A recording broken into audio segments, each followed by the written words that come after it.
찬양 감사드립니다. 식사 많이 하셨습니까? 네. 오늘도 우리 돌아보면서 인사 한번 하겠습니다. 참석해 주셔서 감사합니다.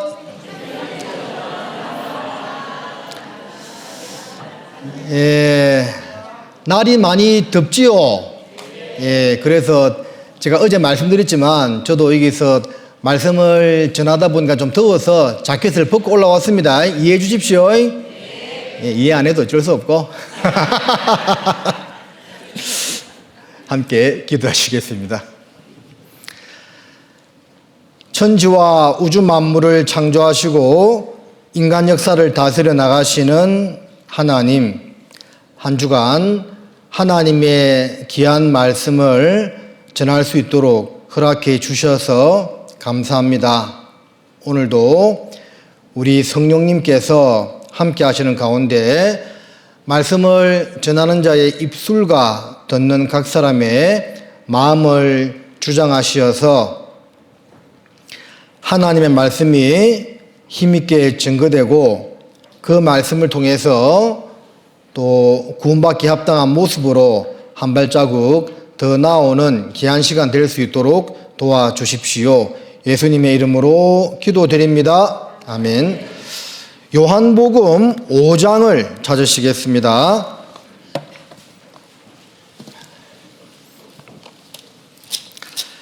신약성경 요한복음 5장 39절 말씀을 찾으시겠습니다.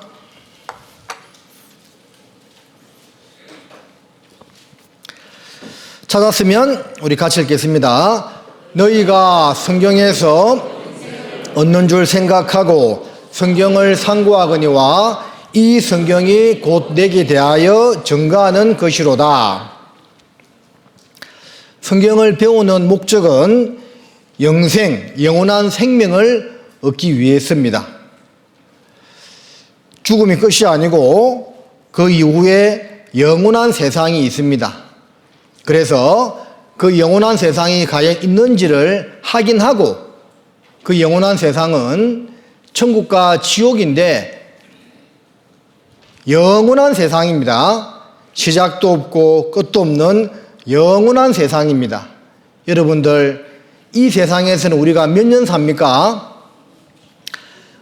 시편 90편 10절에 우리의 연수가 70이요 강건하면 80이라도 라는 말씀처럼 7, 80년 정도 인생을 살아요.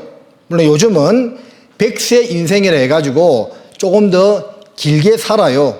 그래서 지금 장례식장에 가보면 그 돌아가신 분의 양력이 간단히 소개되어 있는데 요즘 가보니까 거의 90세 이상인 분들이 많아요. 의학의 발달로 인간 수명이 더 늘어난 것은 맞습니다. 그래도 어제 배웠던 것처럼 건강 수명은 몇 세라고요? 65세밖에 되지 않는다고 했습니다.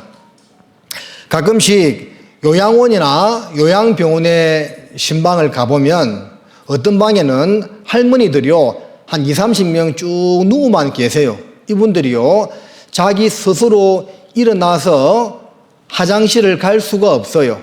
그래서 요양보호사의 도움을 받으면서 겨우 화장실 가고 또는 기저귀를 차고 있습니다. 그분들이 주는 죽이나 이런 건강식 먹고 하루하루 연명하면서 살아가고 있습니다. 죄송하지만 어떤 면에서는 그게 살아도 산 것이 아닌 것처럼 보일 때가 있습니다. 마음이 안타까워요. 그래서 100세 인생이라고 하지만 건강한 모습으로는 그렇게 오래 살지 못하는 것도 현실입니다. 그런데 우리가 다음에 들어갈 세상은 영원한 세상입니다. 천국도 영원히 살고 지옥도 영원히 삽니다. 100년도 아니고 1000년도 아니고 만년도 아니고 끝없이 영원히 산다고 성경에서 말씀하고 있습니다.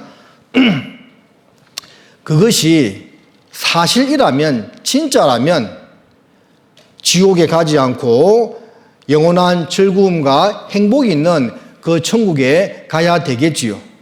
그래서 우리가 성경을 배우는 이유는 너희가 성경에서 영생을 얻는 줄 생각하고 라는 말씀처럼 영원한 생명을 얻기 위해서 우리가 성경을 배우는데, 먼저는 그 영원한 세상이 진짜 있는지 없는지 확인해 보아야만 되겠죠. 그래서 오늘, 내일, 모레 전반부 시간까지는 성경의 사실임을 통해서 하나님이 살아 계심을 증거하는 그런 시간이 될 겁니다. 여러분 앞에 놓여 있는 성경은 요한복음 1장 1절에 있는 말씀처럼 태초에 말씀이 계시니라, 이 말씀이 하나님과 함께 계셨으니 이 말씀은 곧 하나님이시니라고 증거하고 있습니다. 책이 하나님이라는 것이 아니고요, 이 책에 기록된 말씀의 영향력이 하나님과 같다, 그 말입니다. 요즘 사극 이런 데 보면 황제가 보낸 사신 있죠? 그래서 그 사신의 말을 황제의 말과 같이 여기죠. 그래서 옛날 죄인들한테 음형을 내릴 때 뭘 받으랍니까? 사약을 받으라 이야기하죠. 그러면 그게 이제 임금이 직접 와서 이야기하는 것은 아니지만 임금의 말과 똑같이 여긴다, 그 말입니다. 그래서 이 성경 말씀이 하나님이라는 것은 이 성경 말씀에 하나님의 권위와 영향력이 있다, 그 말입니다. 편지가 있으면 편지를 쓴 사람이 있겠죠. 그런 것처럼 편지와 편지를 쓴 사람과의 관계는 성경과 하나님과의 관계와 같다고 할 수가 있어요. 그래서 편지가 있으면 편지를 쓴 사람은 반드시 있는 것처럼 성경이 사실이면 성경을 주신 하나님은 반드시 계신다라는 겁니다. 그 하나님을 눈으로 보고 믿는 것이 아니고 성경을 통해서 기록된 말씀을 배우는 과정을 통해서 하나님을 믿는다라고 말씀을 드렸습니다. 그 성경에서 말씀하고 있는 하나님은 어떤 분이라고 했죠? 자, 두 가지는 알아야 된다고 했습니다. 태초에 하나님이 천지를 창조하시니라, 집마다 지은이가 있으니 만물을 지으신 이는 누구라고요? 하나님이라고 했습니다. 하나님. 자, 여러분 빨리 대답해 보세요. 생각 오래 하지 말고. 벌집은 누가 지었죠? 벌집은? 새집은? 새집은? 계집은? 누가 개라고 했습니까? 계집은 사람이 지었습니다. 자, 그처럼 이 지구는, 우주 만물은 하나님이 창조하셨다고 성경에서 분명하게 말씀을 하고 있습니다. 자, 그런데 하나님이 창조하셨다는 것을 반대하는 사람들이 진화론자들인데, 과거에 이 진화론이 나와가지고 많은 사람들이 이것을 믿었습니다.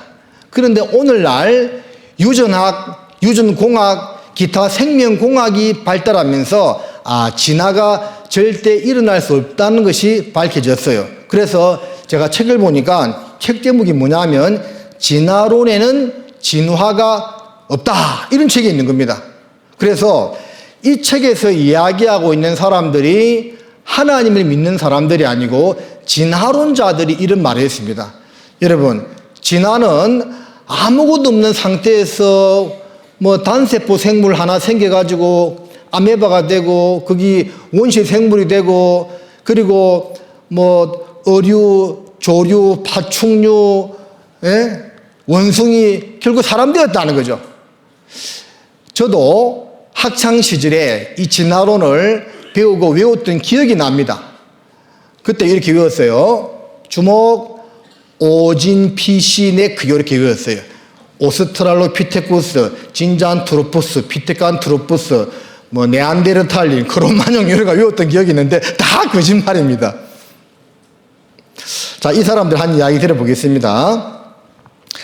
노벨 학상을 수상한 진화론자입니다. 여러분, 노벨상은 아무나 받는 것이 아닙니다. 아주 대단한 사람, 뛰어난 사람, 천재 중에 천재가 받는 상입니다. 근데 이 사람이 진화론자예요. 그런데 결국은 이런 고백을 했습니다. 생명의 근원에 대해 우리 모두가 연구하면 할수록 어디에서나 진화가 이루어지기에는 생명체가 너무 복잡하다는 것을 느끼게 된다. 그러나 우리는 믿음의 교리로서 생명체가 이 지구상에 생명이 없는 물질에서부터 진화되었다고 생각하고 있지만 그 복잡성은 너무나 커서 진화가 이루어졌다고 상상하기 힘들 정도이다. 그러니까 생명이요 너무 복잡해가지고 진화가 이루어졌다고 체계적으로 설명할 수가 없다 그 말입니다. 그래서 뭐라고요? 믿음의 교리로서 이걸 받아들인다 그 말입니다. 과학적인 근거가 있어서 진화론을 믿는 것이 아니고 덮어놓고 그냥 믿는다 그 말이에요. 하버드의 교수입니다. 역시 노벨 생리의학상을 받은 조지 윌드라는 사람도 말하기를 생명의 기원에 대해 언급할 때 단 두 개의 가능성만이 있다. 신의 초자연적인 창조 혹은 우연 발생적 진화 이외의 또 다른 가능성은 있을 수 없다. 그러니까 하나님이 창조했든지 저절로 되었든지 두 개 중에 하나다 그 말입니다. 여러분 맞죠? 남자든 여자든 낮이든 밤이든 두 개 중에 하나입니다. 중간은 없어요. 창조가 되었든지 저절로 되었든지 두 개 중에 하나다 그 말이에요. 자연 발생은 이미 120년 전 루이 파스텔 등에 의해 가능성이 없는 것으로 판정이 났으므로 단 하나의 결론만이 남게 된다. 이게 무슨 말이냐면 루이 파스텔가 자연 발생설이 아니다는 것을 증명하기 위해서 이 S자형 플라스틱 실험을 했죠. 그래서 공기만 들어가고 먼지가 들어갈 수 없는 상태로 막을 만들어서 고깃집을 두니까 오래 지나도 그 고깃집이 썩지 않더라 그 말입니다. 그 고깃집에 뭐 세균이 생겨서 썩고 구더기 생기는 것이 보면서 일반 사람들이 봐라 저절로 세균 생기고 벌레 생기지 않느냐 자연 속생설을 주장했거든요. 자연 발생설을 주장했거든요. 근데 파스텔가 그런 S자형 플라스틱 실험을 통해 가지고 먼지가 들어갈 수 없는 상태에 그걸 두니까 오랜 시간이 지나도 이게 변형되지 않더라 그 말입니다. 근데 이제 공기와 먼지가 다 들어가는 상태로 두니까 거기에 세균도 생기고 벌레도 생기더라. 그 실험을 통해서 자연 발생설이 아니고 생물 속생설이다. 모든 생명은 생명으로부터만 난다는 것을 입증했다 그 말입니다. 그러니까 이 조지 웰더라는 사람도 루이 파스텔가 한 것을 인정한다는 거죠. 자, 그러나 나는 철학적인 이유 때문에 신을 믿을 수 없다. 과학적인 근거 때문에 신을 안 믿겠다는 것이 아니고 철학적인 이유 때문에 신을 믿을 수 없다. 그러므로 나는 과학적으로 불가능한 것을 선택했으며 그것은 바로 생명이 우연 발생하여 진화했다는 것이다. 그래서 지금은 진화론자들도 진화가 아니다는 것을 스스로 입증하고 있습니다. 그런데 하나님이 창조했다는 것을 받아들이기 싫으니까 그냥 억지로 나는 진화론 믿으란다 그렇게 하고 있는 겁니다. 이 사람들이 노벨 의학상은 받았을지언정 정말 우리가 볼 때는 똑똑한 사람입니까? 어리석은 사람입니까? 어리석은 사람입니다. 그래서 시편 14편 1절 53편 1절에 말하기를 어리석은 자는 그 마음에 이르기를 하나님이 없다도다고 이야기한다고 했습니다. 세상에서는 많이 배운 사람, 가방끈 긴 사람이 똑똑한 사람이고 가방끈 짧은 사람이 무식한 사람이다 이렇게 할 수 있지만 그러나 성경은 그렇게 말씀하고 있지 않습니다. 글자를 모르는 분이라 하더라도 성경을 배우는 가운데 창조주 하나님을 알고 진리를 깨달으면 그 사람이 똑똑한 사람, 현명한 사람이 되는 것이고 노벨 의학상을, 물리학상을, 과학상을 받았다 하더라도 하나님 모르면 이 사람이 어리석고 무식한 사람이라는 거예요. 우리는 그런 사람이 되어서는 안 됩니다. 아서 키스도 말하기를 이게 영국의 대표적인 진화론자거든요. 진화론은 증명되지 않으며 또 증명할 수 없다. 우리가 상상도 할 수 없는 특별 창조가 바로 다른 대안이기 때문에 우리는 진화론을 뭐라고요? 믿는다. 덮어놓고 믿겠다 그 말입니다. 얼마나 어리석어요. 스티븐 제이 굴드라는 또 미국의 대표적 진화론자는 말하기를 화석들은 종의 진화를 말하지 않으며 다윈이 예상한 중간 중화석은 발견되었다고요? 안 됐다고요? 안 됐다 그 말입니다. 그래서 제가 금방 언급한 오스트랄로피테쿠스, 진잔트로푸스, 네안데르탈린, 크로마뇽은요 발견된 게 하나도 없어. 원숭이 두개골하고 사람 턱뼈, 또 사람 두개골하고 오랑우탄 팔뼈, 다리뼈 두세 개 모아놓고 이게 크로마뇽인이다, 이게 네안데르탈인이다 그렇게 주장했는데 지금은 유전학이 발달했어요. 다 조사해보면 알거든요. 다 가짜로 판명났잖아요. 우리 조상은 원숭이가 아닙니다. 콩 심은 데 콩나고 팥 심은 데 뭐납니까? 팥납니다. 자, 보세요. 진화론자들은 이 쥐가 점점점 진화해가지고 박쥐가 되었다고 하는데 문제는 중간 단계 하석에 증거가 없습니다.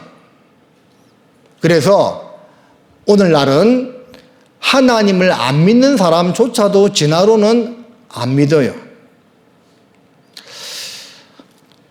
원숭이에서 사람이 됐다면 피도 원숭이 피가 가장 가까워야 되겠죠. 그런데 원숭이 피 사람 몸에 주입하면 어떻게 될까요? 한번 해보실래요? 죽습니다. 그나마 따져보니까 사람의 피하고 가장 가까운 피가요 물고기 피랍니다. 제약회사에서 새로운 신약을 개발했을 때 사람한테 하기 전에 어디다가 임상실험을 하지요? 쥐한테. 아니 원숭이에서 사람이 되었다면 원숭이를 대상으로 임상실험해야 되잖아요. 누가 이런 말 하니까 이런 대답해요. 목사님 원숭이 비싸잖아요. 쥐는 싸고. 지금 싸고 비싸고 문제입니까? 사람 생명이 관련됐는데 그 문제가 아니죠. 생명과 관련된 건데 원숭이가 가장 가까우면 원숭이 대상으로 해야죠. 왜 쥐를 대상으로 하느냐? 그나마 사람의 유전자 조직과 쥐가 가장 가깝답니다. 그래서 쥐를 대상으로 제약회사에서 임상실험을 하는 겁니다. 이런 거 몇 가지만 생각해봐도 진화론이 아니다는 것은 알 수가 있는 겁니다. 자, 진화론자들의 주장과 현대과학의 결론입니다. 공룡 출현 연대는 약 200만 년 전이라고 주장을 하고 있는데 또 인류 출현 연대는 약 20만 년 전이라 하거든요. 진화론자들이요. 그러니까 공룡이 멸종하고 나서 오랜 시간이 지나서 우리 인류가 출현했는데 그러나 지금 경남 고성 또 전남 화순 강원도 양양 이런 데 가보면요 사람과 공룡이 동시대에 살았다는 발자국 화석이 발견되고 있습니다. 뭘 말합니까? 공룡 멸종 다음에 인류가 출현한 것이 아니고 공룡과 사람은 동시대에 살았다는 겁니다. 화석은 거짓말하지 않아요. 또 이거 잘 들어봐요.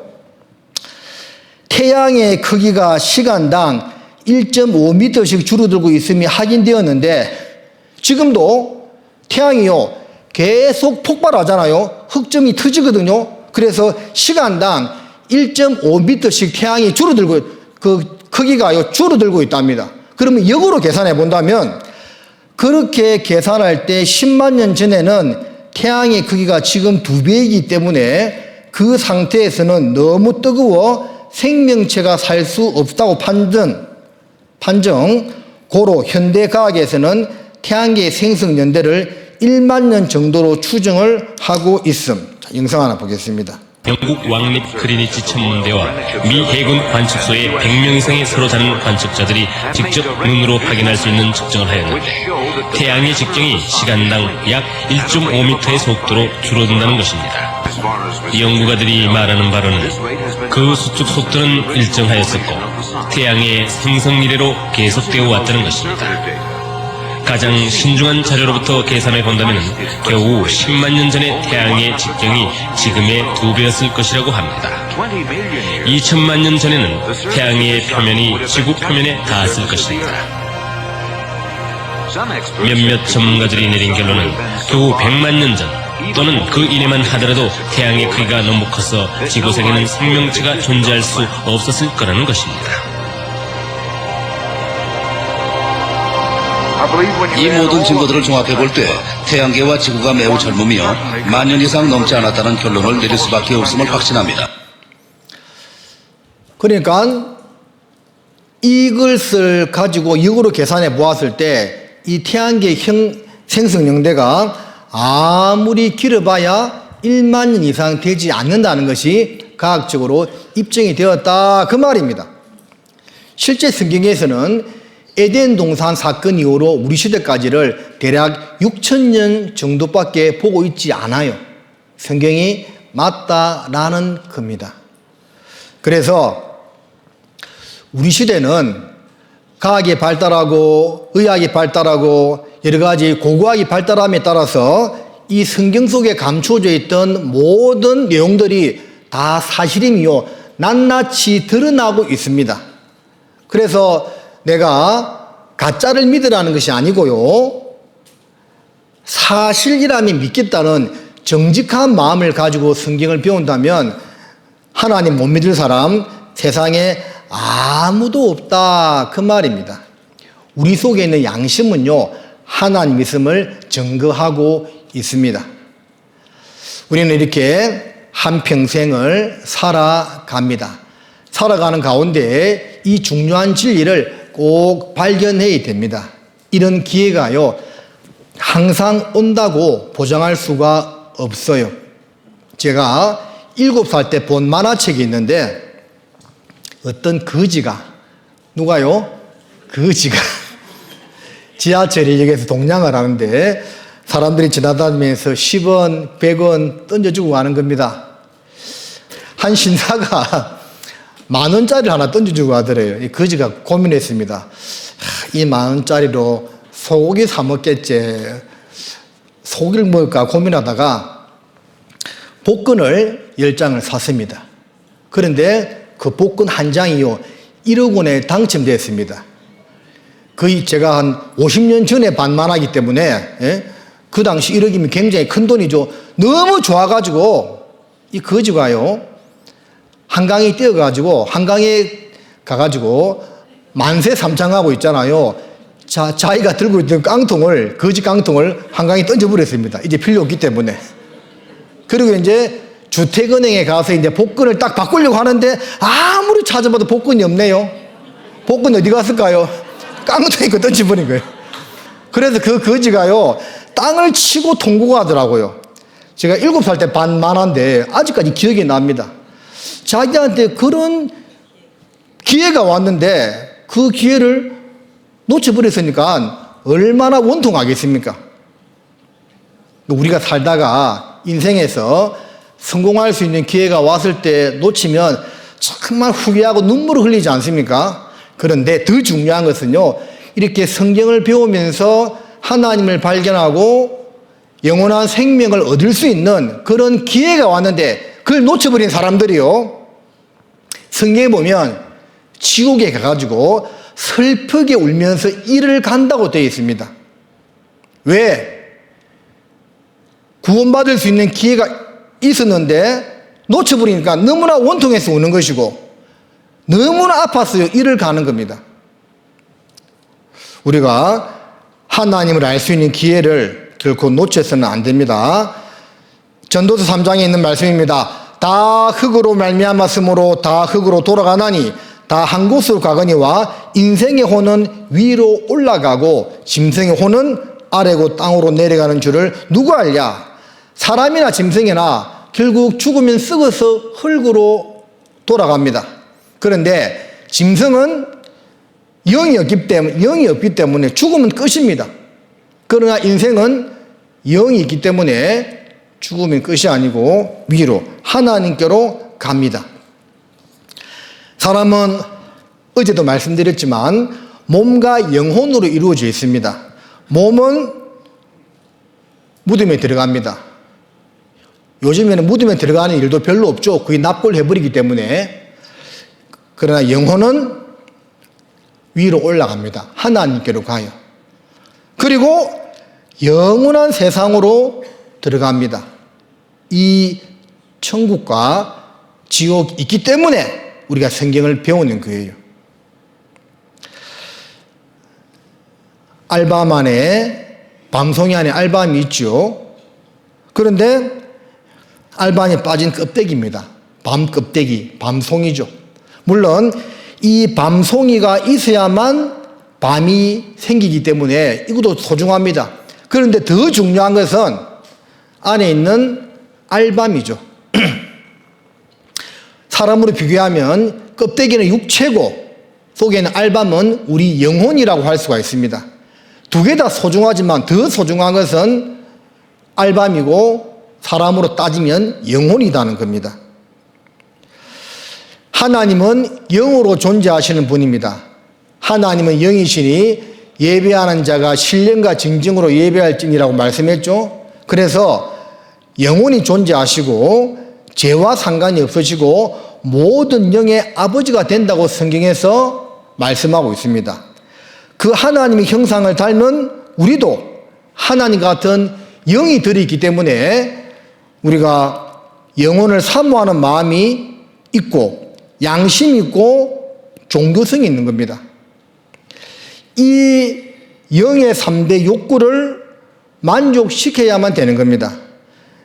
영혼을 사모하기 때문에 영생을 얻어야 되고 죄에 대한 자각하는 양심이 있기 때문에 죄 용서를 받아야 되고 신을 찾고자 하는 종교성이 있기 때문에 하나님을 만나야만 진정한 인생의 만족을 얻을 수가 있다라는 거예요.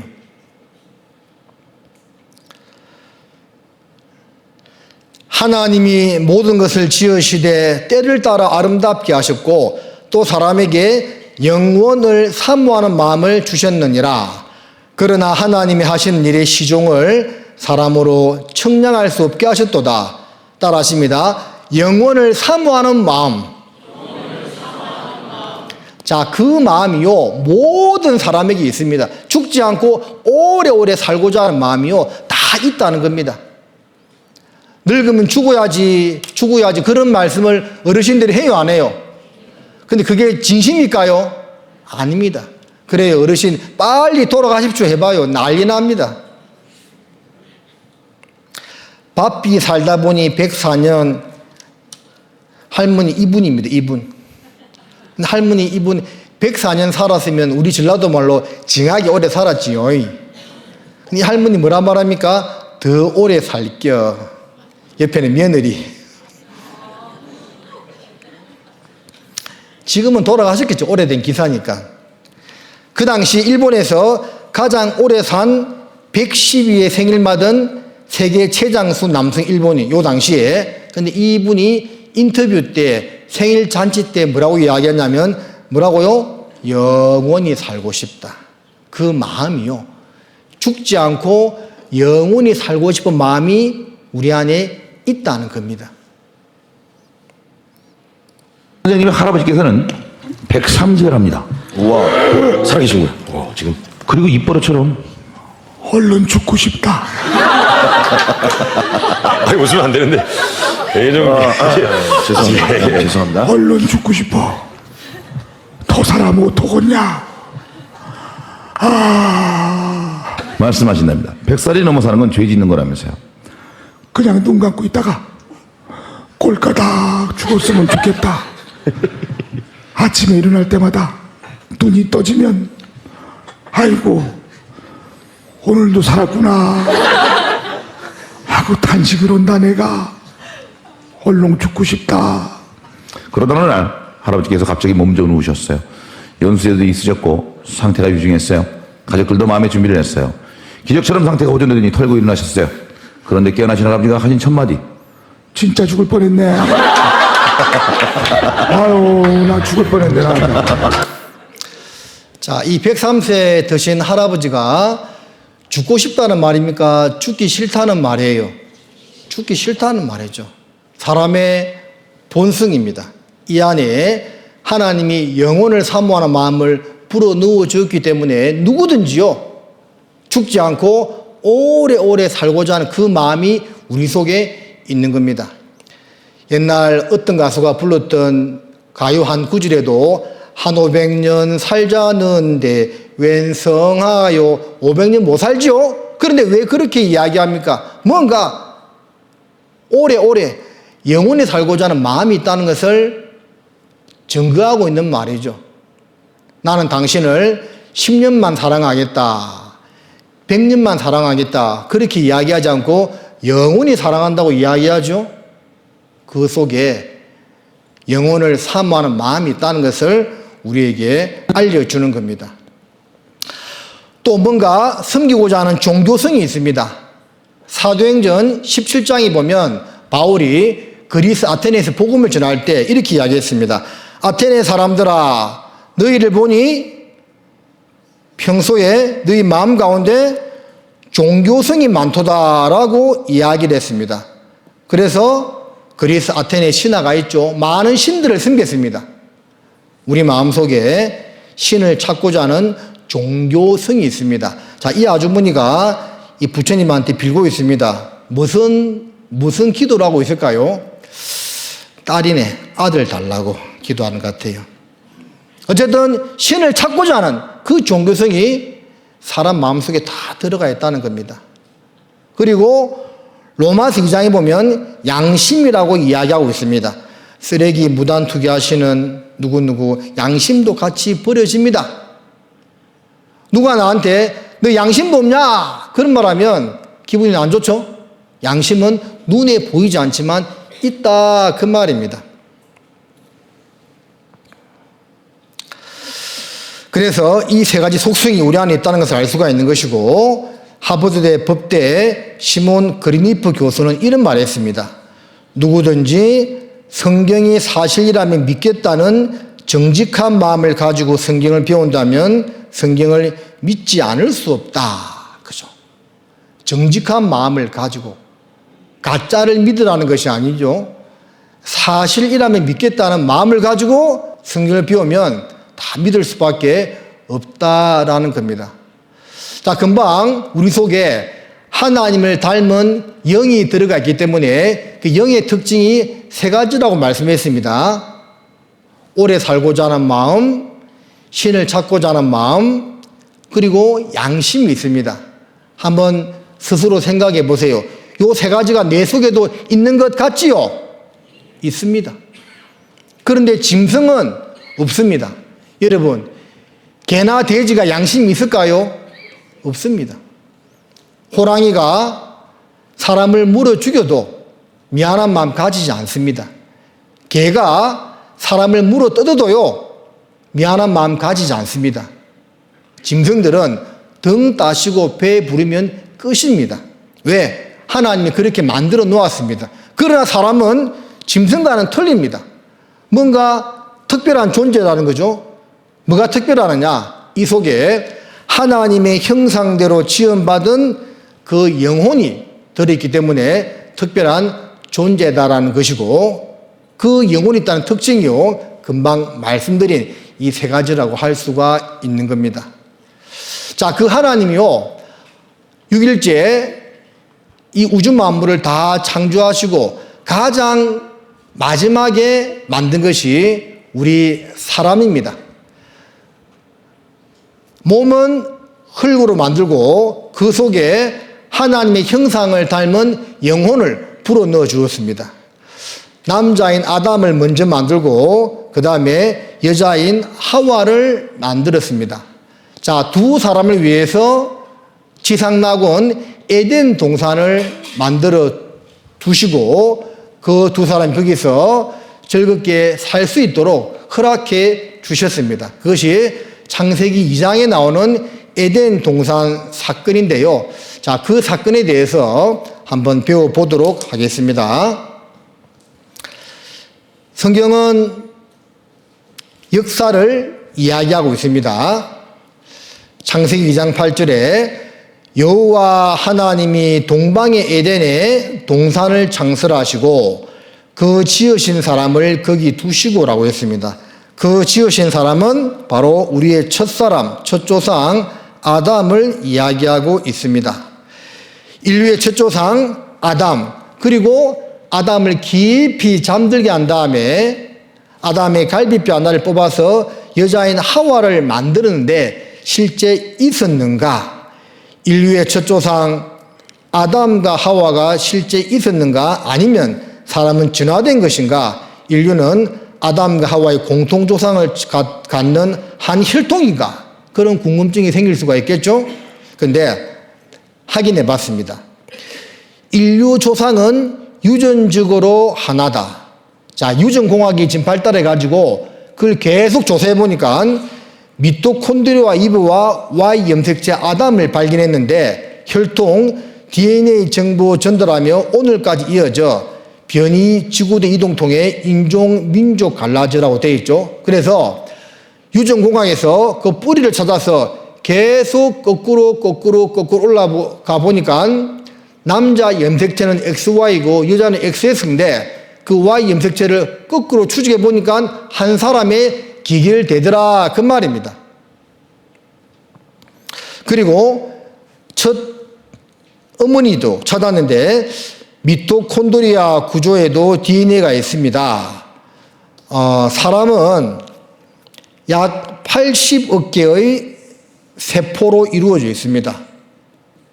그리고 이 세포가 있으면 세포 가운데 핵이 있고 그리고 또 거기에 미토콘드리아라는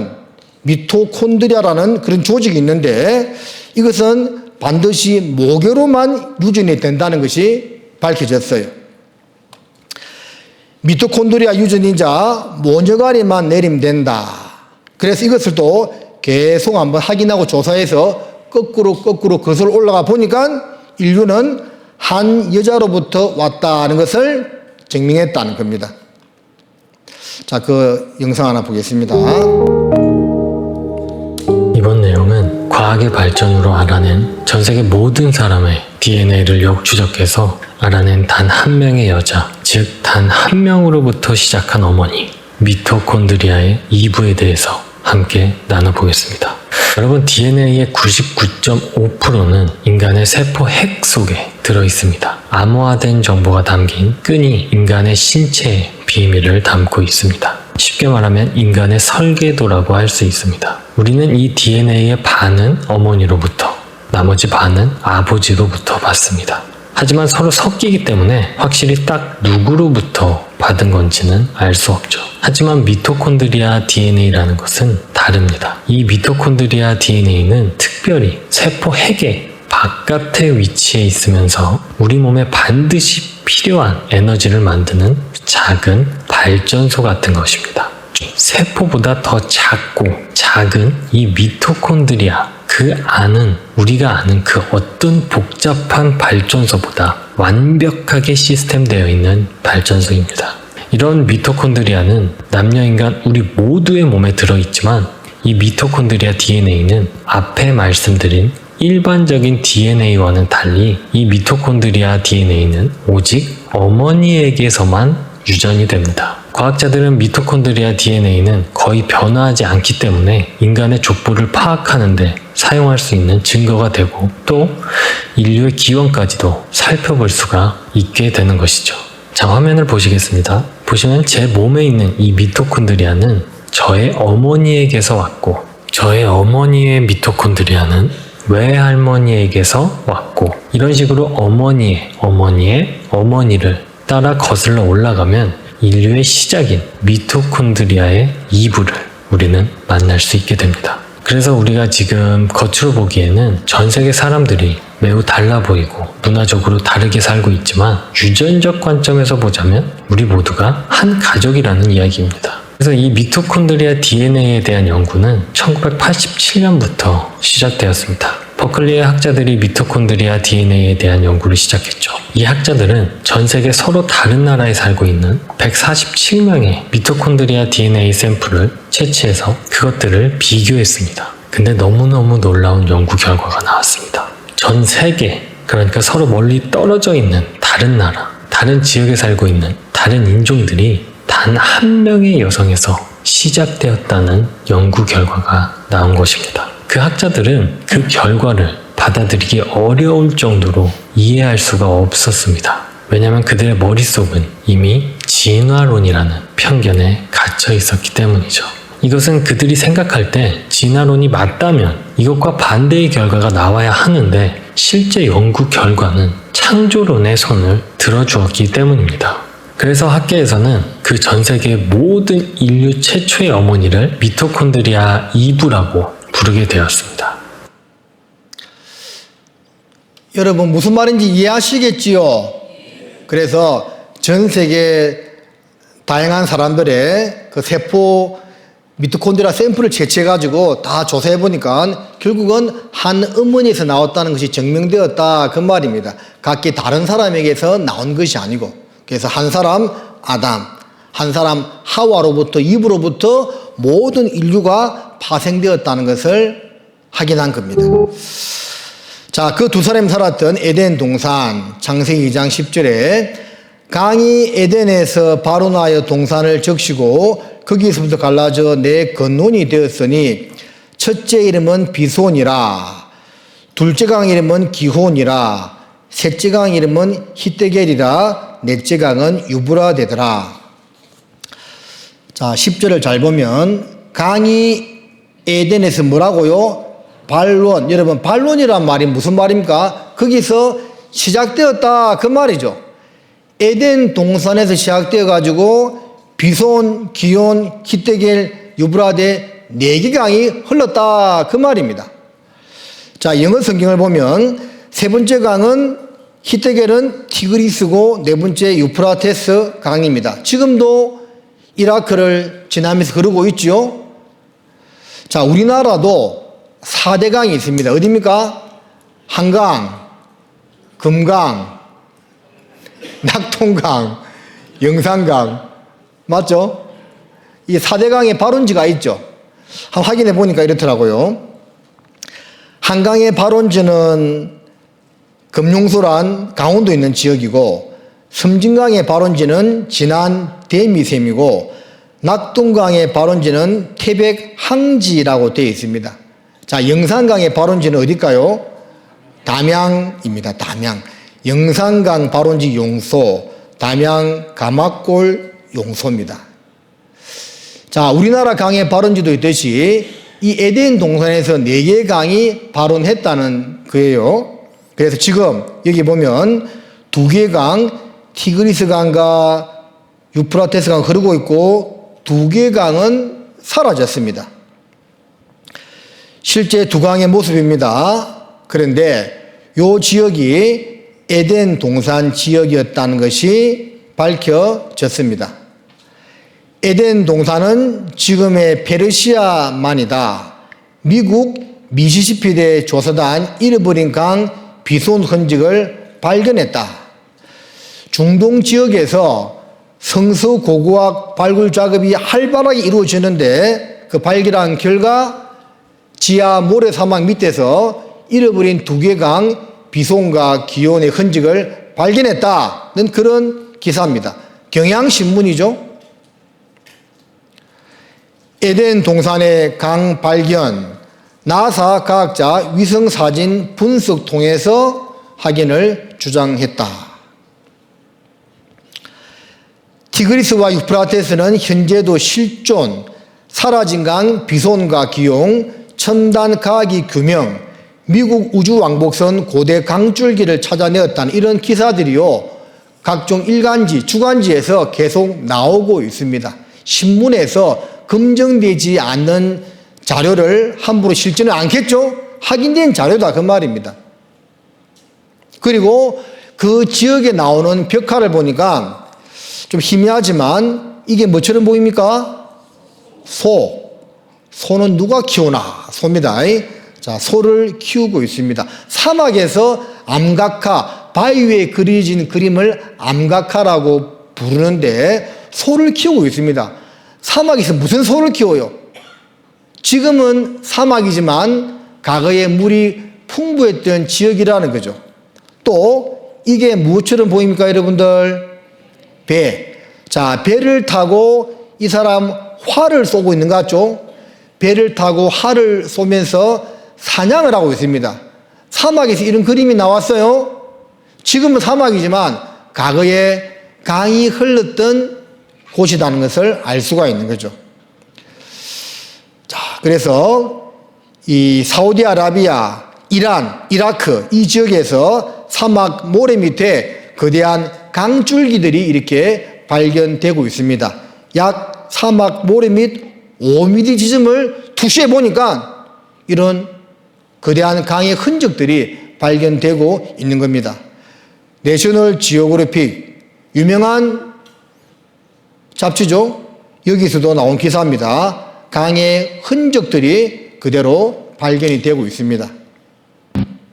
그래서 이제 이 사라졌던 두 개의 강이 이제 발견되었는데 지금도 두 개의 강은 흐르고 있고 두 개의 강은 사라졌습니다. 그러면 왜 사라졌는가? 자, 그걸 잠깐 말씀드리면 여기 보시면 하나님께서 아담과 하와를 두시고 에덴 동산에서 모든 것을 누리면서 살라고 했습니다. 많은 나무들이 있었어요. 그 가운데 동산 가운데 생명나무와 선악과 나무가 있었는데 하나님이 한 가지 명령만 주셨습니다. 아담아, 너하고 아내하고 마음대로 다 누리고 살아라. 그런데 동산 가운데 있는 선악과 나무 열매만 먹지 말라. 먹는 날에는 정령 죽을 거라. 꼭 그렇게 하나님이 말씀하셨습니다. 그런데 창세기 3장에 넘어가서 사탄의 게임을 받아가지고 결국은 하와가 먼저 선악과 열매를 먹고 그 열매를 자기 남편인 아담에게도 주어서 두 사람은 범죄를 하게 됩니다. 인류 최초의 범죄 사건이 일어나게 되는 겁니다. 사단이 뱀의 모양으로 나타나서 하와를 먼저 유혹하고 그리고 그 남편인 아담도 먹게 되는 겁니다. 자, 이 죄로 말미암아 두 사람은 에덴 동산에서 쫓겨나게 됩니다. 그리고 하나님 말씀하십니다. 내가 너로 여자와 원수가 되게 하고 너의 후손도 여자의 후손과 원수가 되게 하리니 사단에게 준 말씀입니다. 여자의 후손 장차 오실 예수님을 가리킵니다. 예수님이 내 머리를 상하게 할 것이요 너는 그의 발꿈치를 상하게 할 것이니라고 말씀하셨습니다. 그래서 사단이 예수님을 십자가에 죽게 만들지만 결국 그 십자가의 공로로 사단의 근세가 박살이 나고 구원이 완성되는 것을 이때 미리 말씀하신 겁니다. 너의 영화와 강대함이 에덴 모든 나무 중에 어떤 것과 같은고 그러나 내가 에덴 나무와 함께 어디 간다고요? 지하에 내려갈 것이요. 여러분, 에덴 동산은 누구를 위해서 만들었지요? 아담과 하와를 위해서 만들었습니다. 그런데 그 두 사람을 위해서 만들었는데 두 사람의 범죄로 말미암아 에덴 동산에서 쫓겨나게 되었어요. 그러면 이제 에덴 동산이요 필요가 있을까요? 없을까요? 필요 없게 된 겁니다. 아파트를요 아무리 지어도 거기 입주할 사람이 없으면 무슨 소용이 있습니까? 맞죠? 요즘에 그런 아파트들 꽤 있죠? 결국 허물어 버려야 됩니다. 에덴 동산은 사람을 위해서 만든 지상 낙원이었는데 두 사람이 범죄하고 쫓겨나니까 필요가 없게 된 겁니다. 그래서 하나님이 지하에 내려 보내신 겁니다. 너의 영화와 강대함이 에덴 모든 나무 중에 어떤 것과 같은고 그러나 내가 에덴 나무와 함께 지하에 내려갈 것이요. 지하에 내려 보냈다 그 말입니다. 자, 미국의 요세미티 국립공원에 가면 이게 세콰이어 나무인데 엄청나게 굵고 큽니다. 무려 길이가요, 나무 높이가 약 100에서 120m 된다고 합니다. 이런 나무들이 에덴 동산에 있었다 그 말입니다. 저는 이 나무는 직접 보지 못했지만 수년 전에 스페인에 가서 보니까 이런 세콰이어 나무 있더라고요. 그래서 같이 한번 쭉 손잡고 사진 한번 찍어봤습니다. 이게 접니다. 그런데 그 강대한 나무와 짐승들이요 땅에 다 들어간 겁니다. 그리고 그게 석유가 되었습니다. 석유의 형성법, 석유의 원료는 생물의 사체이다. 생물의 세포 속의 지방이나 기름은 탄소, 수소, 산소로 되어 있다. 생물의 유체가 해저나 호주에 가라앉고 모래나 진흙에 덮이게 되면 산소가 분리되어 탄소와 수소로 이루어진 탄화수소가 된다. 탄화수소를 대량으로 생성하는 석유 건노남이 땅속에 매몰되면 지하의 열이나 압력의 영향, 그 밖에 여러 화학 반응이 원인이 되어 석유가 만들어진다. 만들어진 석유는 암석의 틀에 개고 이것이 유전이 된다. 즉 생물의 사체가 땅에 묻히게 되면 산소는 날아가고 탄화수소가 생성이 되는데 위에 압력과 밑에 열을 받으면 이게 석유가 된다는 것이 오늘날 밝혀졌다는 겁니다. 자, 그 내용입니다. 그래서 이 과거의 에덴 동산 지역이었던 이 페르시아만의 전 세계 석유 매장량의 약 50%, 생산량의 70%가 여기서 지금 생산되고 있습니다. 무엇을 말합니까? 과거의 에덴 동산 지역이었다는 것을 우리에게 알려주는 가장 확실한 증거라고 할 수가 있는 거죠. 여러분, 잘 듣고 있죠? 자, 그럼 이 문제 좀 더 생각해 보겠습니다. 에덴 동산의 선악과는 누가 따서 먹었는가? 누가 먹었죠? 아담과 하와가 먹었습니다. 자, 아담과 하와가 자유의지와 이성에 의해 스스로가 판단을 해서 따먹은 것이다. 그러므로 그 죄에 대한 대가를 본인들이 치르게 된 것이다. 자, 이런 질문을 하는 분들이 많습니다. 하나님이 차라리 선악과를 안 만들었으면 따먹을 일도 없었을 것인데 그렇게 이야기하죠. 그런데 하나님은 우리 인생을요, 우리 사람을 자기 형상을 닮은 인격체로 만들었습니다. 자, 인격체의 두 가지 큰 특징이 무엇이냐면 뭐가 옳고 그른지를 판단하는 이성이 있다는 것이고 스스로 선택할 수 있는 자유의지가 있다는 겁니다. 그래서 지금 눈 감고 있는 분도 자유의지로 눈 감고 있는 거지요. 자유의지가 있는 겁니다. 하나님이 우리 인생을요, 로봇으로 만들지 않았습니다. 너 나 사랑해, 무조건 믿어, 순종해, 그렇게 하지 않았습니다. 하나님을 닮은 존재라는 것은 뭐가 옳고 그른지 내 스스로 판단을 하고 그리고 선택할 수 있는 그런 권리를 우리한테 주었다라는 겁니다. 그래서 그 대가는 인간 스스로가 치루어야 한다는 겁니다. 오늘날 우리 역시 구원을 받고 안 받고는 본인의 선택에 달려있다. 하나님은 우리 앞에 생명의 길과 사망의 길을 두셨는데 본인 스스로가 어떤 길을 선택하느냐에 따라서 영원한 운명이 결정되는 것이다 라는 겁니다. 과거에 하나님은 이스라엘 백성들에게 너희가 살기 위하여 생명의 길을 택하라고 하셨다. 그러나 하나님 마음은 생명의 길을 택하기를 원했던 거죠. 아담과 하와에게 생명나무와 선악과를 두시고 선악과만 따먹지 말라고 했죠. 생명과를 먹었더라면 바로 영생으로 들어가는 겁니다. 그런데 본인들은 잘못된 선택을 하게 된 것이에요. 그래서 아담에게는 이런 징계를 내렸습니다. 아담에게 이르시되 내가 내 아내의 말을 듣고 내가 너들은 먹지 말란 나무 실과를 먹었은즉 땅은 너로 인하여 저주를 받고 너는 종신토록 수고하여야 그 소산을 먹으리라.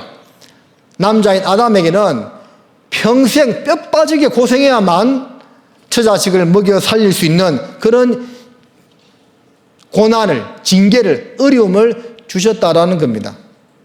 지금 우리 시대는 맞벌이하는 시대이긴 하지만 그래도 원래 가정을 책임질 가장은 남자입니까? 여자입니까? 남자죠. 남자가 그 책임을 지게끔 하나님이 하셨습니다. 그래서 얼마나 힘들게 살아가는지 몰라요. 응? 힘들게 살아가고 있지요? 안 그런 모양이네요. 이게 한번 보세요. 힘들게 살고 있잖아요. 이 사람. 피곤했죠? 우리 아빠. 아빠는 피로를 코로 푸는 봅니다.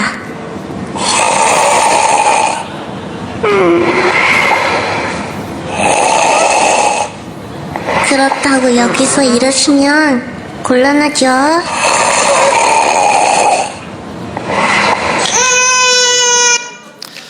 처자식 먹이 살린다 고생이 많습니다.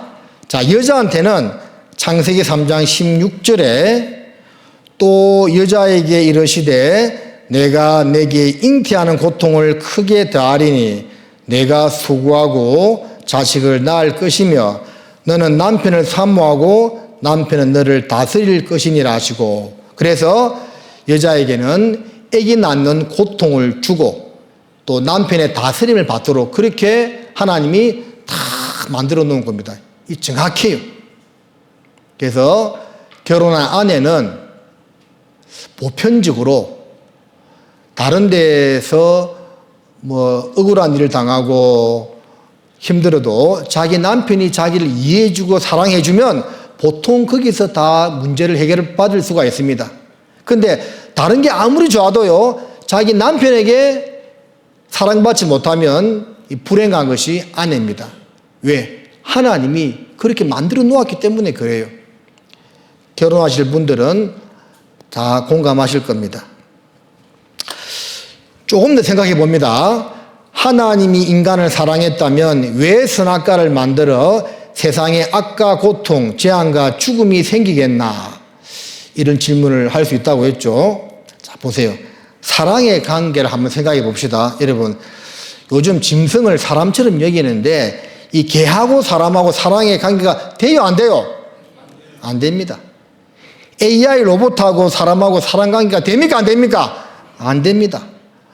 로봇하고 사람하고는, 짐승하고 사람하고는 사랑의 관계가 되지 않습니다. 왜 그렇죠? 틀리기 때문에 그래요. 한쪽은 인격체인데 한쪽은 아니다, 그 말입니다. 그래서 안 되는 겁니다. 사랑의 관계는 하나님과 인간이 같은 인격체이기 때문에 사람과 사람이 할 수 있는 겁니다. 자, 결혼을 예를 들어 생각해 보겠습니다.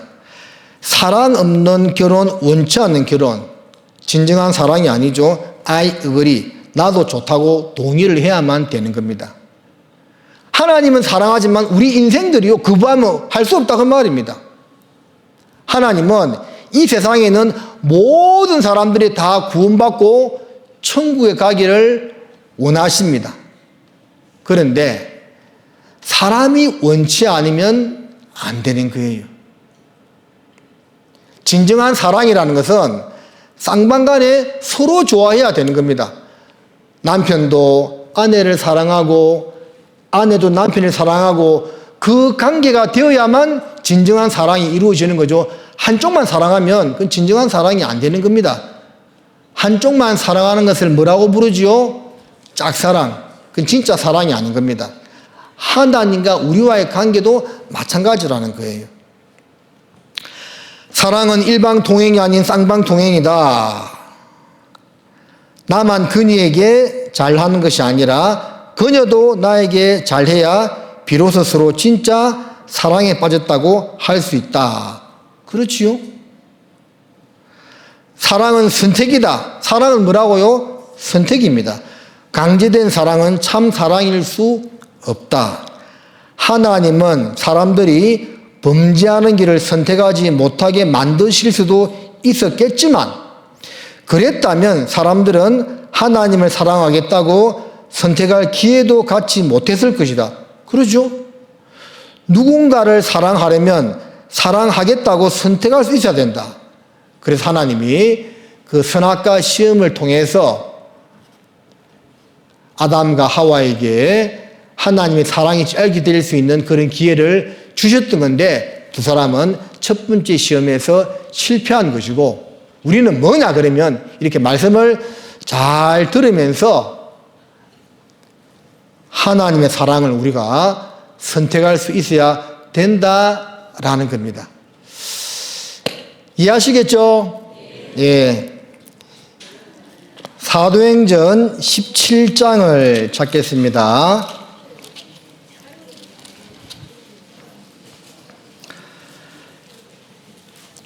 사도행전 17장 11절 말씀입니다.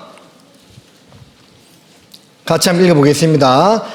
베레아 사람은 데살로니가 있는 사람보다 더 신사적이어서 간절한 마음으로 말씀을 받고 이것이 그러한가 하여 날마다 성경을 상고함으로 그 중에 믿는 사람이 많고 또 헬라의 기부인과 남자가 적지 아니하나.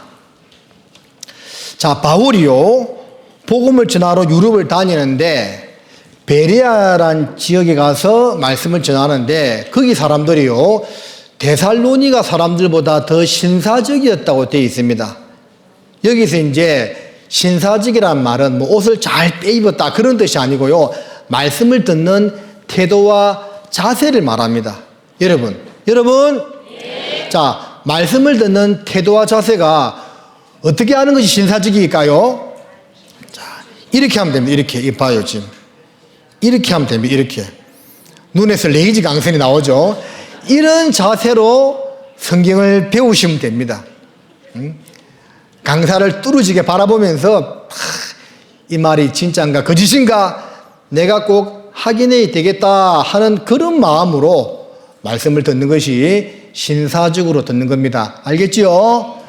자, 그럼 남은 시간 신사적으로 들어주실 거지요? 네. 너희는 여호와의 책을 자세히 읽어보라. 이것들이 하나도 빠진 것이 없고 하나도 걷짝이 없는 것이 없으리니 이는 여호와 입이 이를 명하셨고 그의 신이 이것들을 모으셨음이라. 여호와의 책, 성경책이죠. 어떻게 해요? 자세히 읽어보라. 자, 자세히 읽어보라는 말은 꼼꼼하게 관심을 가지고 보라 그 말입니다. 어떤 분은 그런 질문을 합니다. 아니, 목사님, 성경 창세기 1장 1절부터 요한계시록 22장 21절까지 다 배워야 이 믿음이 생긴 건 아닙니까? 라는 질문도 하는데, 뭐 그래서 생기면 좋은데 꼭 그렇지만 않습니다. 성경에 나와 있는 중요한 내용들, 중요한 사건들, 이 배우는 것들에 대해서만 좀 자세히 배워도 있잖아요. 다 믿고 다 구원을 받을 수가 있는 겁니다. 우리 나주에 흐르는 강이 무슨 강이라고 했지요? 영산강. 그러면 영산강의 수질 오염도를 파악하려면 어떻게 해야 됩니까? 영산강물 다 퍼야 됩니까? 어떻게 합니까? 샘플, 저 상류의 담양에서 한번 취수하고, 나주 중간 지점에서 한번 취수하고, 저 목포 3호 학원에서 한번 취수하고, 한 세 군데에서 취수해서 평균치를 내면 영산강 전체 오염도를 정확하게 알 수가 있는 것처럼요, 성경을요 다 배워야만 꼭 믿고 천국 가는 것이 아니고, 이 가운데 어떻게 사람이 구원받는지에 대한 내용, 하나님이 살아계시고 성경이 사실인 그 내용, 그런 거 몇 가지만 잘 배우고 확인해도 구원받고 천국에 갈 수 있다라는 겁니다. 근데 문제는요, 배울 때 좀 관심을 가지고 신사적으로 잘 배워야 한다는 겁니다.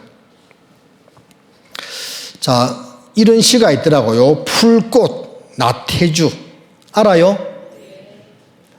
트로트 가수 나태주 말고 시인 나태주입니다. 자세히 보아야 예쁘다. 오래 보아야 사랑스럽다. 너도 그렇다. 자, 옆에 있는 사람 쳐다보면서 너도 그렇다 한마디 해주세요. 너도 그렇다. 그렇죠. 네. 아버지가 아들을 안아주고 있어요 지금. 네. 자, 좀 이제 이 노아의 홍수 사건 한번 자세히 배워봅시다.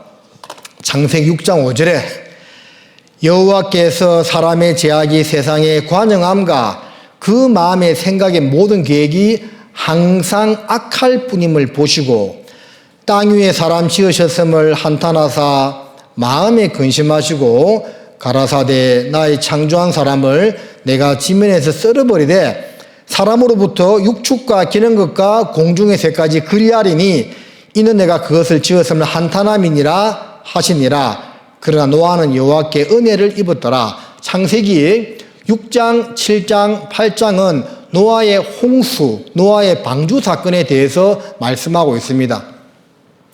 아담과 하와가 에덴 동산에서 쫓겨난 뒤 about 약 한 1500년 정도의 시간이 흘렀습니다. 지상에 많은 사람들이 살았겠죠? 근데 하나님이 가만히 보니까 하나님을 찾는 사람이 없고 다 마음의 생각이 항상 악하고 죄악에만 빠져 있는 겁니다.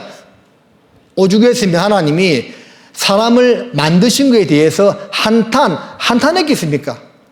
여러분 살면서 한탄해 보신 적 있습니까?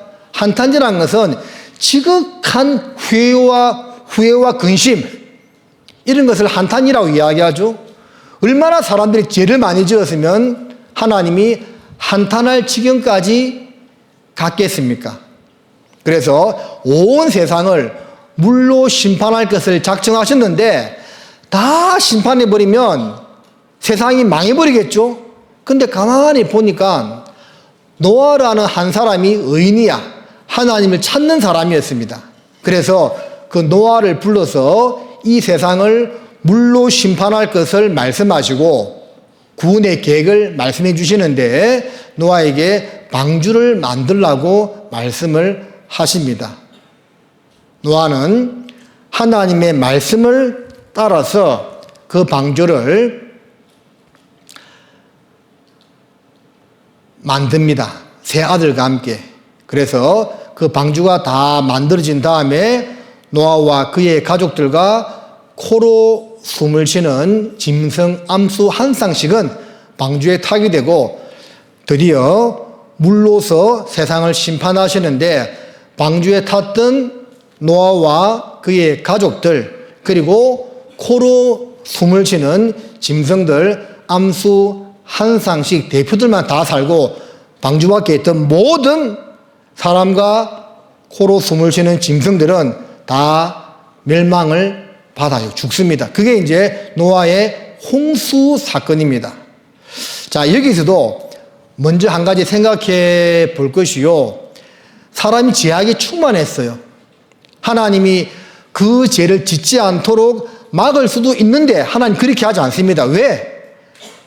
누구보다도 인간의 죄에 대해서 안타까워하고 슬퍼하지만 앞에서 말씀드린 것처럼 사람에게 이성과 자유, 의지를 주었기 때문에 그것을 보고 계시는 겁니다.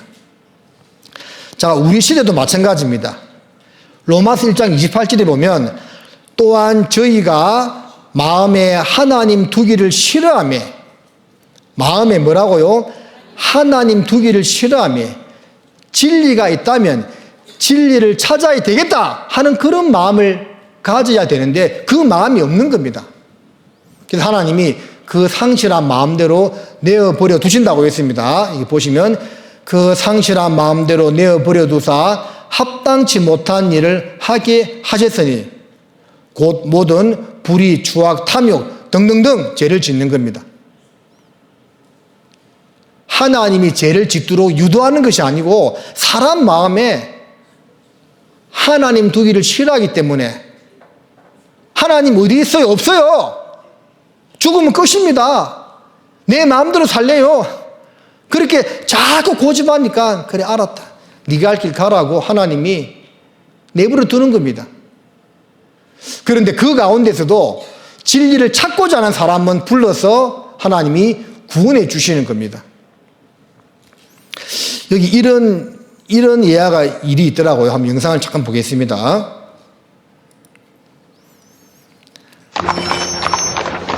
Nun werde ich euch beweisen, dass Gott, wenn es ihn gibt, böse ist. Hat Gott alles, was existiert, erschaffen? Wenn Gott alles erschaffen hat, dann hat er auch das Böse geschaffen. Das bedeutet, Gott ist böse. Herr Professor, existiert Kälte? Was für eine Frage soll das sein?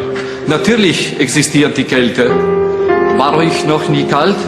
Nein, in der Tat, Herr Professor, die Kälte existiert nicht. Nach den Gesetzen der Physik ist das, was wir als kalt empfinden, nur das Fehlen von Wärme. Und existiert Dunkelheit, Herr Professor? Selbstverständlich existiert sie. Nein, sie ist nur das Fehlen von Licht. Wir können das Licht messen, aber die Dunkelheit nicht. Das Böse existiert nicht, genau wie die Kälte und die Dunkelheit. Gott hat das Böse nicht geschaffen. Es ist das Ergebnis dessen, was Gottes Hand noch nicht berührt hat.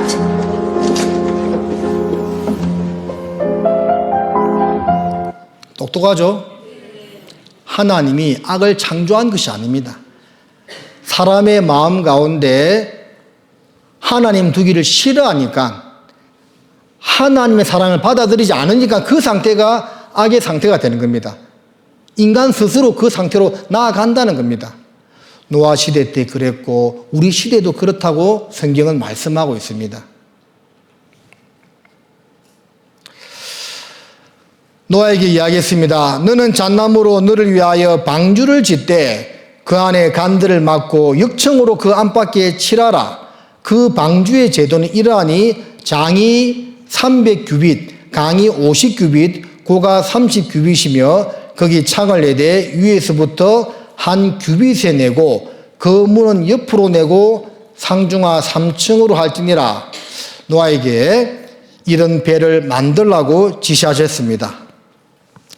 자, 규빗은 어른의 팔뚝 길인데 밑으로 환산하니까 약 길이는 135m, 폭은 22.5m, 높이는 13.5m 정도 되는 약 1만 5천 톤급의 배를 노아에게 만들라고 하셨던 겁니다. 그리고 배를 만들었습니다. 노아 600세 되던 해 2월 곧 그달 17일이라. 그날에 큰 기쁨의 샘들이 터지며 하늘의 창들이 열려 40주야를 비가 땅에 쏟아졌더라. 자, 비가 이렇게 오기 전에 먼저 노아의 가족들과 짐승들은 탔습니다. 그 이후에 이제 비가 내렸다는 말입니다. 17절에 홍수가 땅에 40일을 있었는지라 물이 많아져 방주가 땅에서 떠올랐고 물이 더 많아져 땅에 창이라며 방주가 물에 떠다녔으며 물이 땅에 더욱 창이라며 천하의 높은 산이 다 덮였더니 21, 2절은 우리 같이 읽어볼까요? 땅 위에 움직이는 생물이 다 죽었으니 곧 새와 육축과 들짐승과 땅에 기는 모든 것과 모든 사람이라. 육지에 있어 코로 생물의 기식을 호흡하는 것은 다 죽었더라. 결국 하나님 말씀대로 심판이 이루어졌습니다. 물론 하나님은 그 방주를 노아에게 만들라고 시키면서 동시에 전도하라고 했습니다. 방주는요, 많은 사람이 탈 수 있는 엄청나게 큰 배였습니다. 길이가 135m면 얼마나 크겠어요? 우리 교회당 몇 배 크기 되는 겁니다. 거기에 8명만 타겠어요? 아니죠. 더 많은 사람 탈 수 있습니다. 그래서 노아는 그 배를 만들면서 당시 세상 사람들에게 하나님의 의를 말하고 이 세상에 심판이 임할 것을 이야기하면서 함께 방주를 만들든지 아니면 방주는 나와 내 아들들이 만들 테니까 당신들은 배에만 타라고 이야기했어요. 그런데 그 당시 사람들은 다 노아의 말을 무시했습니다. 농담으로 얘기했습니다. 아무도 타지 않았습니다. 기회가 주어졌는데도 스스로 발로 차버린 거죠. 성경 말씀을 듣고 구원 얻을 기회가 주어지는데도 거부하면 안 된다는 거예요. 물이 땅에서 물러가고 점점 물러가서 150일 후에 감하고 7월 곧 그달 17일에 방주가 무슨 산요? 아라랏산에 머물렀으며 하면서 노아의 홍수 사건이 마무리되게 됩니다. 그러면 이 사건이 사실인가 몇 가지 확인해 보면 되겠죠. 그 많은 물은 어디에서 왔을까? 또 어디로 갔을까? 이때 사람들이요, 900살 이상 살았다고 되어 있습니다. 특히 무두셀라란 사람은 969세를 살았다고 되어 있습니다. 그리고 가장 확실한 노아의 방주는 지금 어디에 있을까? 요거 확인해 보면 되겠죠. 자, 우리나라 백방비길이라는 책에도 이렇게 사주팔자 이런 거 토정비를 보죠. 그런 거 볼 때 쓰는 책인데요. 이 책에도 노아 홍수 사건이 나와 있습니다. 자, 여기서부터입니다. 같이 한번 읽겠습니다. 시작. 이 정도 못 읽어요? 차는 태고의 비유계라. 옛날 이런 개가 없었는데 인홍수 몰세하야 홍수로 세상이 망했다는 겁니다. 노아를 가리킵니다. 조방주하야 노아가 방주를 만들어서 생활타에 일가 팔구하야 8명이 구원받고 위일와 8대지간이 8대에 이르기까지 함께 살았다. 소고의 동나 전해오는 말에 의하면 유혈기적 만물을 도구려 일공일무하야 즉 혈기 있는 암수를 한 상씩 구원했다 그 말이죠. 그래서 후세의 전유보 천하적이니라. 후세에 전해지기를 그가 천하의 근본이 되었는데 천의 성전하고 하늘의 뜻을 다 이루었는데 이런 삶의 원리를 우변이 하도 팔게를 한다. 이런 말입니다. 한자 잘 읽지요? 뒤에 다 답이 나와 있습니다. 자, 이렇게 토정비를 보는 책에 노아 홍수에 대한 내용이 나와 있는 것을 보니까 이게 사실이라는 것을 알려주고 있는 거죠. 인간 수명 900살 가능했나? 태양으로부터 오는 많은 강선들입니다. 우리 몸에 좋은 것도 있고 안 좋은 것도 있습니다. 대표적으로 안 좋은 게 뭐죠? 자외선. 그래서 자외선 차단제 바르잖아요. 창세기 1장에 보면 하나님이 궁창, 하늘 위의 물층과 하늘 아래 물층을 나누었는데 그 물층이 있을 때는요, 전파, 마이크로파, 적외선, 좋은 것은 통과를 했는데 자외선, X, 감마선, 해로운 강선은 차단이 되었습니다. 그래서 지금하고 기후대가 완전히 틀렸어요. 하나님이 궁창을 만드사 궁창 아래의 물과 위의 물로 나누었다고 되어 있죠. 나누어졌다는 겁니다. 하지만 홍수 이후에는 요 궁창 위의 물이 다 쏟아졌다는 거죠. 그날에 큰 기품의 샘들이 터지며 하늘의 창들이 열려 40주야를 비가 땅에 쏟아졌더라. 물이 쏟아지면서 기후대가 급격하게 바뀌고 봄, 여름, 가을, 겨울 4계절이 나타나게 되었습니다. 노아 홍수 전에는 봄, 여름, 가을, 겨울이 없었습니다. 항상 일정한 온도, 약 26.5도씨에 생명체가 성장하기에 가장 좋은 기후대를 형성하고 있었다는 그 말입니다. 대기권이 투명 수막으로 지구 보호, 적도 극지방 모두 온화한 기후 습도 유지, 해로운 방사선도 차단, 노아 홍수 때 파괴되었다고 과학적으로 밝혀졌습니다.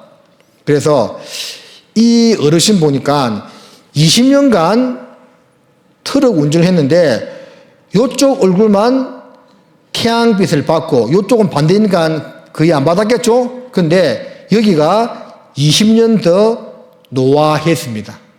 사람은 자외선 때문에 급격한 노화가 이루어집니다. 요즘은 특히 햇살이요 너무 따가워요. 그렇죠.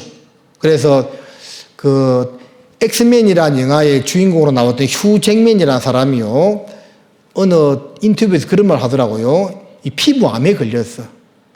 그 프로에 나와서 뭐라고 이야기하냐면 제발 선크림 바르고 다니라고 이야기하더라고요. 선크림 바르고 다니세요. 자외선 때문에 늙습니다. 인간 수명 900살 가능했다. 한국과학기술은 카이스트의 노희천 교수가 이야기했습니다. 노화 홍수 전 하늘의 물청 존재, 햇빛 속 생물의 해로운 방사선 차단, 적당 온도 햇볕 보내 지구 전체 온난한 기후. 그러니까 환경이 잘 갖추어지면 사람이 900살 이상 사는 것이 가능하다 그 말입니다. 자, 우리 시대만 봐요. 제가 이렇게 보여도 도시남입니다. 도시에서 살았어요. 그런데 제가 어렸을 때 우리 동네에 한갑 대신 할머니가 계셨거든요. 그 당시에 70년대 제가 이제 대에서 살 때요. 근데 그 한갑 대신 할머니가 완전 꼬부랑 할머니였다니까요. 근데 지금은 여기 60대 되신 분들 있죠. 누가 할머니입니까? 수명이요. 굉장히 길어졌죠. 그 당시에 비하면. 조선시대 평균 수명이요. 40살밖에 되지 않는 것 알고 있습니까? 우리 시대 수명이요. 급격하게 늘어났습니다. 그러니까 환경이 좋으면 사람은 오래오래 살고 크게 성장한다는 겁니다. 그게 입증되었다는 겁니다. 전 지구를 덮었던 물은 어디서 왔고 어디로 갔는가? 창세기 7장 11절에 노아 600세 되던 2월 곧 그달 17일이라 그날에 큰 기쁨의 샘들이 터지며 하늘의 창들이 열려 그래서 비가 쏟아졌습니다. 자, 지금도 이런 현상이 있습니다. 봐요.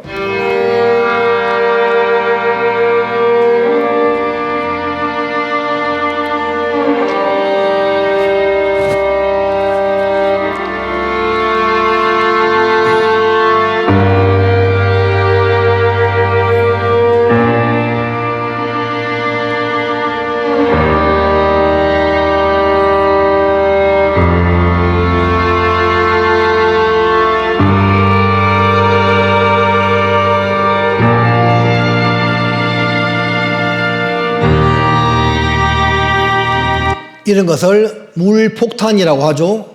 지금도 이렇게 비가 쏟아집니다. 그냥 과거에는 물청이 지구를 둘러싸고 있던 물청이 다 쏟아졌으니까 얼마나 어마어마하게 했겠습니까? 그리고 기쁨의 샘도 터졌다고 되어 있는데 유수에서 지구 깊은 곳에 제2의 바다가 있다는 것을 확인했습니다. 그 물의 양이요 얼마나 되냐면 지표 위 물이 약 14억 세제곱킬로미터인데 지표 아래 물이요 무려 지표 위 물보다 3배나 많다는 것이 확인되었죠. 지구 내부에 어마어마한 물층이 있다는 겁니다.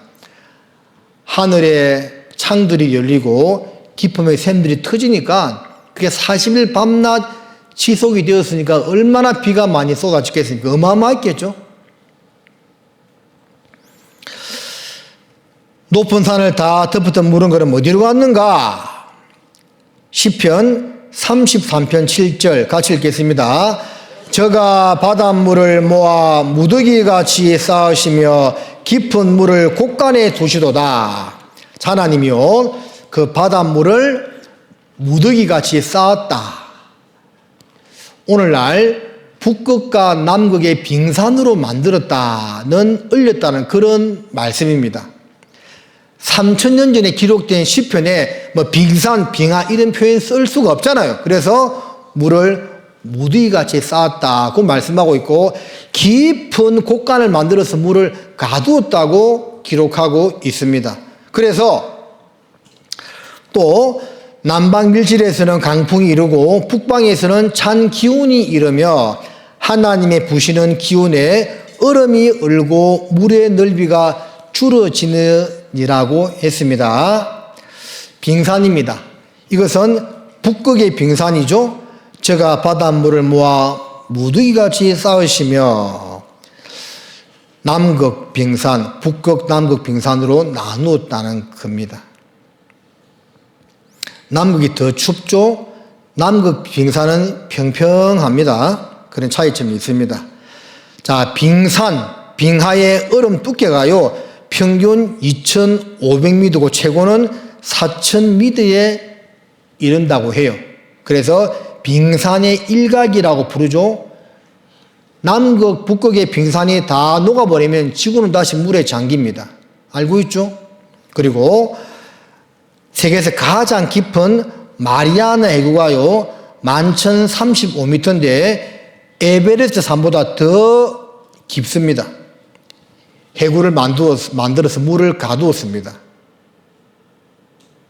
어떤 사람이요 지구에 있는 모든 산과 땅을 다 깎아서 바다에 넣으면 어떻게 될까 계산해 봤는데 그러면 마이너스 3,400m의 바닷속이 된답니다.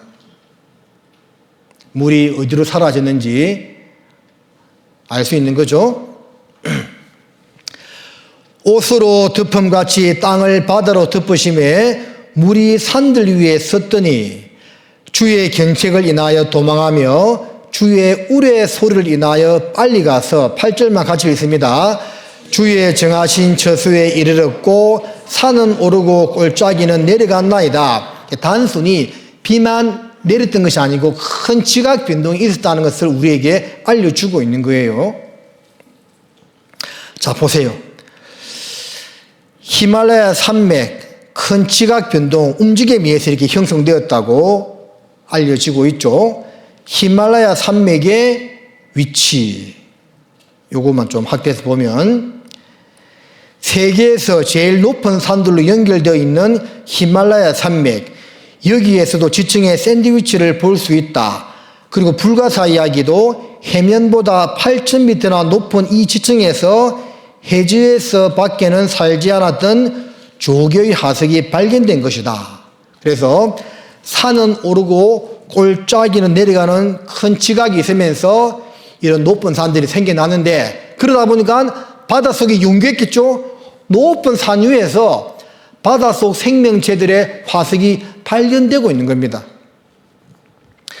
세계에서 가장 높은 산이 무슨 산입니까? 에베레스트 산. 높이가요 8,848m입니다. 근데 그 산이요 네팔에 있는데 중국에 어느 정도 걸쳐져 있습니다. 중국에서는 그것을 또 자기들 산이라고 힘이 세다 보니까 막 주장을 한대요.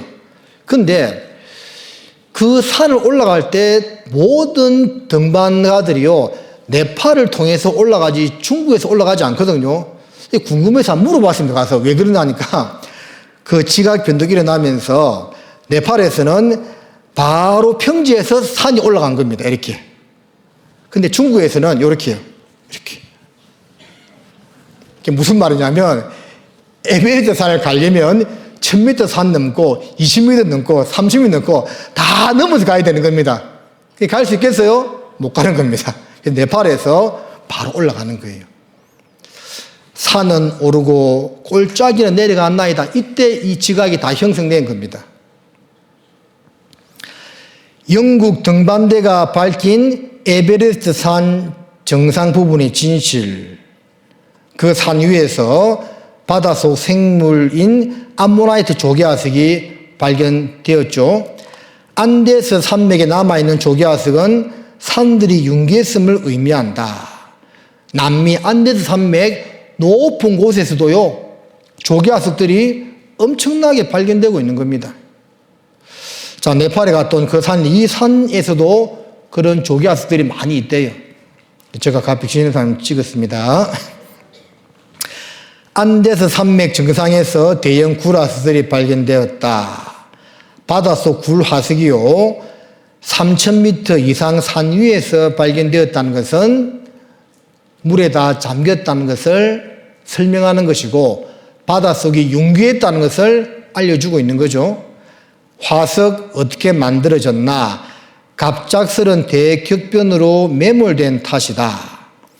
갖가지 화석 대홍수를 입증한다. 맘모스 때 다 지층나무 500만 마리 한꺼번에 땅속에 파묻혀 다른 가설로는 설명이 안 되는 지층 구조, 홍수가 아니고는 설명이 되지 않는다는 거예요. 지각층 75%가 퇴적암이다. 대홍수를 뒷받침하고 있다. 고지대 수마리 물고기 화석도 증명하고 있다. 이런 홍수의 증거들이 전 세계 곳곳에서 나오고 있습니다. 다지층 나무인데 학생들은 암석 지층의 각 층들은 다른 시대에 쌓였다고 배우고 있다. 이 사진들은 많은 지층들이 노아의 시대에 있었던 전 지구적인 홍수와 같은 것에 의해 모두 동시에 퇴적되었음을 나타내고 있다는 겁니다. 마이산이 호수 요소를 알려주는 물고기 화석. 그죠? 이런 화석 증거들이 홍수를 다 설명하고 있는 겁니다. 미국의 그랜드 캐니언도 마찬가지고, 또 중앙아시아의 차린 캐니언, 전 세계 이런 지층들이요, 일정한 모양을 다 이루고 있습니다. 자, 여러분 잘 봐요.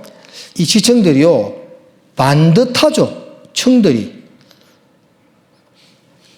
반듯하지요? 반듯하지요? 무조건 이해하지 말고 이해하고 이해해야 됩니다. 반듯하죠? 이것도 봐. 반듯하잖아요. 반듯합니다. 자, 이것은 제가 칠판 한만 설명하겠습니다.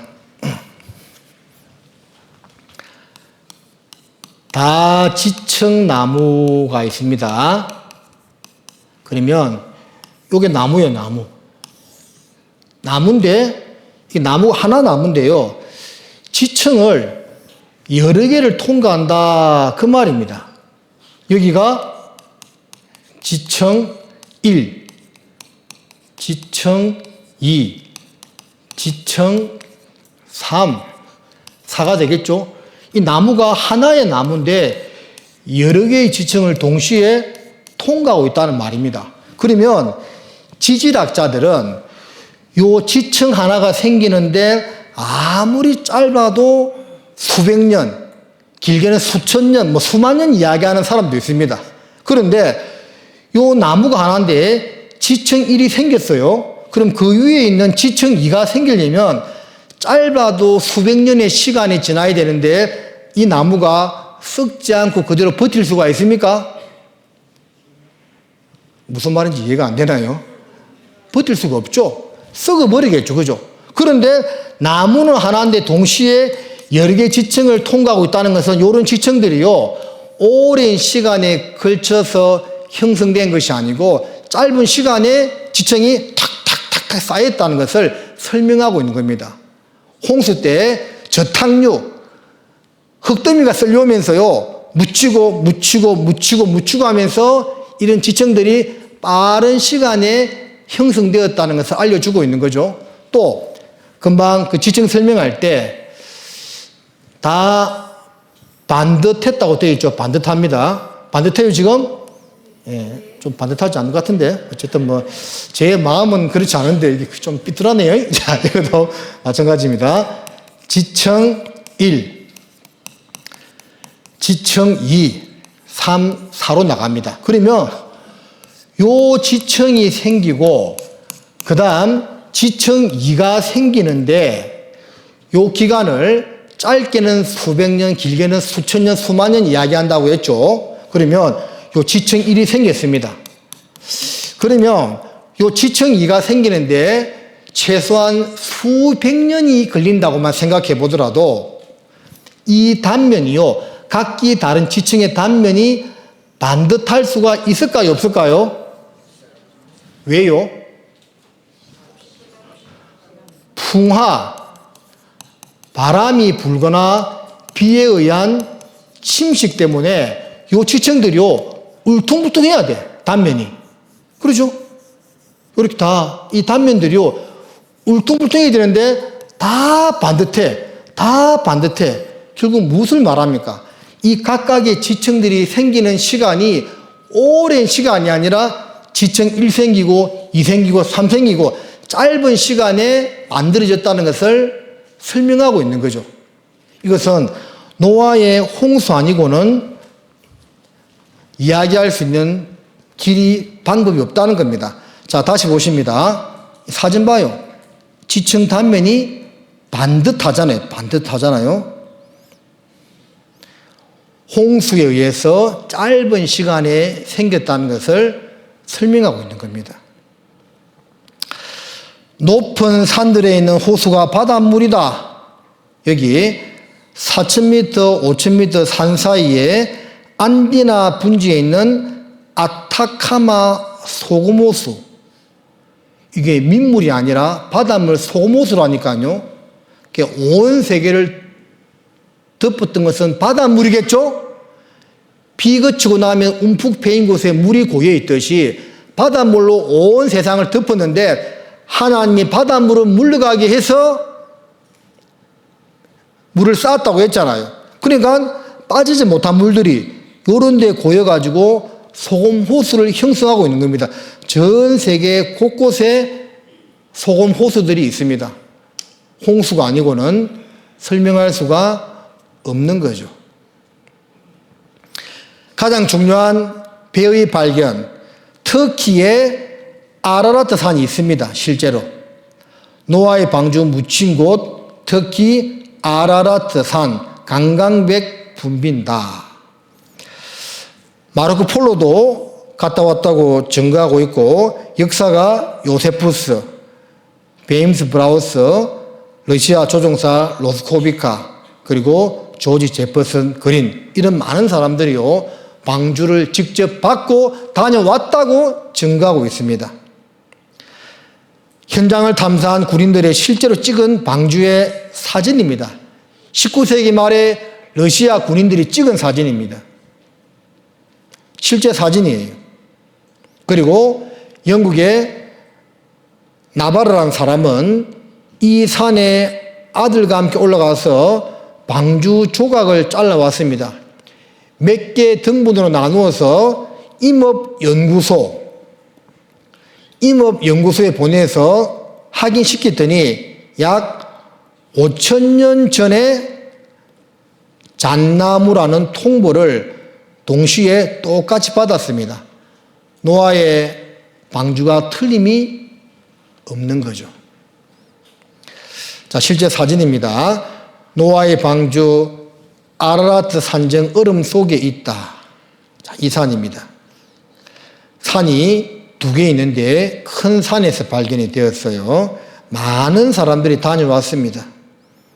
특히 2000년도 들어서 홍콩과 터키의 공동 탐사단이 여러 번 다녀와서 나무를 또 잘라오고 확인한 결과 방주가 틀림이 없다는 것을 증거하고 전시회까지 열고 우리나라까지 왔다 갔습니다.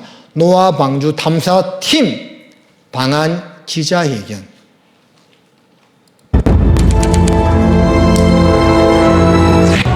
그렇다면 대홍수를 피하기 위한 노아의 방주도 있는 것일까?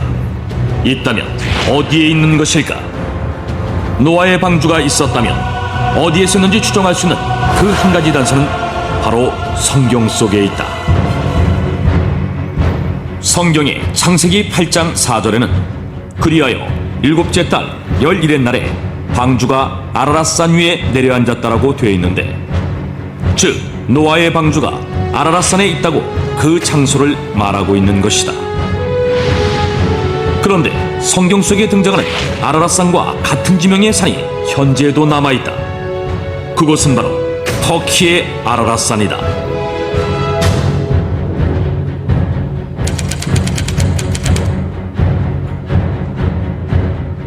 터키의 아라랏산은 그 지방말로 쿠이누라고 불리기도 했는데, 이는 노아의 산이라는 뜻이며 오랫동안 신성시 되어온 곳인데다가 현재 이곳 동네 이름들은 지난 수천 년간 노아와 노아의 자손들의 이름을 사용하고 있다고 한다. 뿐만 아니라 이 아라랏산에는 바다에서만 볼 수 있는 어패류의 화석과 소금 등 대홍수가 있었음을 증명하는 흔적들이 발견되기도 했다.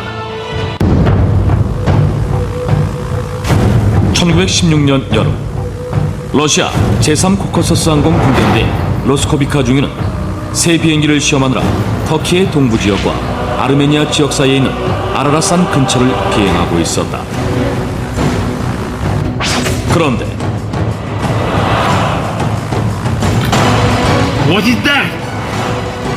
중위는 비행 도중 산 정상에 있는 호수에서 놀라운 것을 발견했다.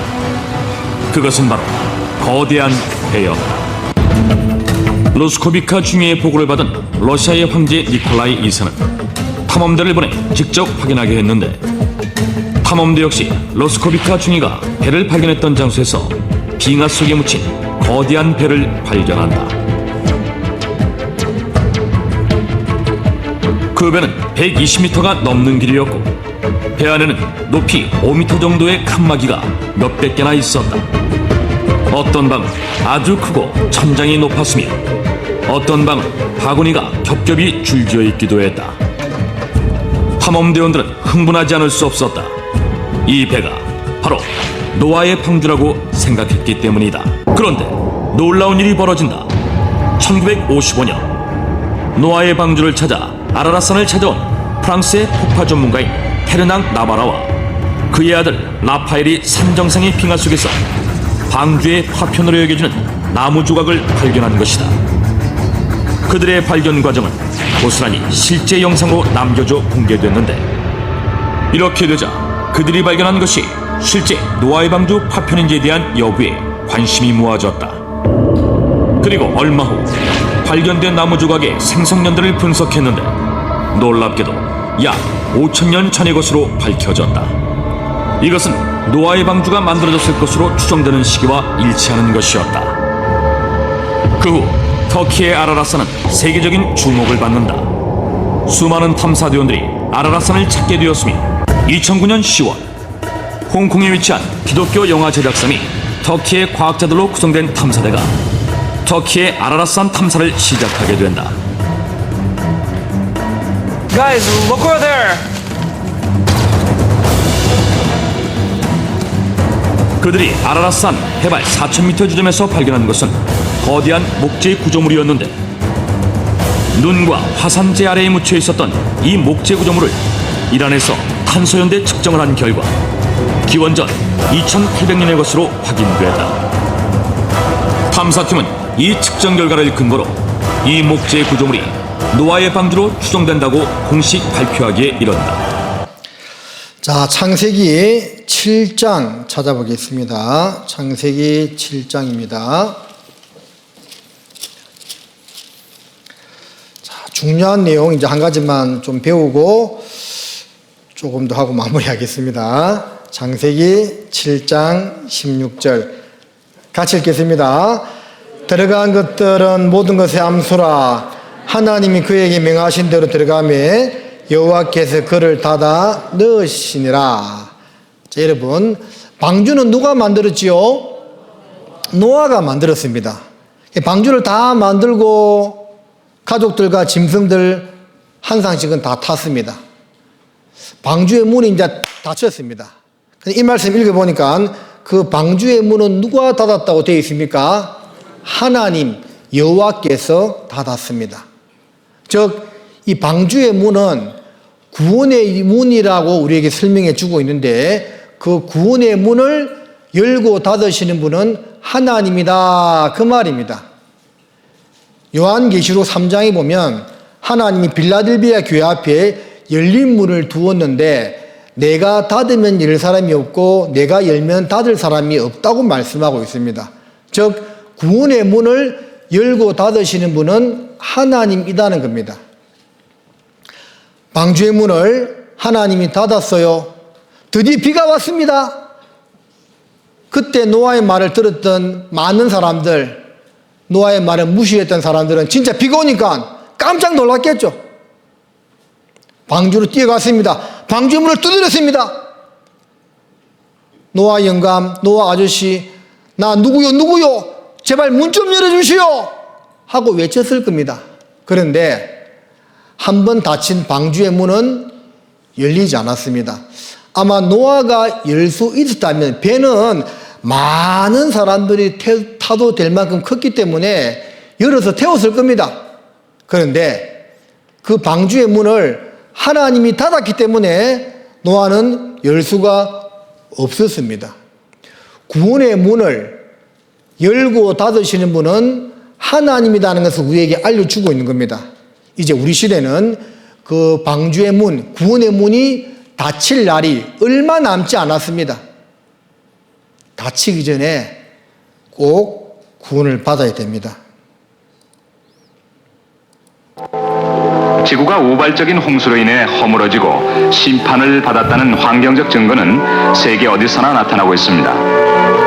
하여간 홍수의 실존에 대한 우리의 확신의 궁극적 기초는 성서의 기록입니다.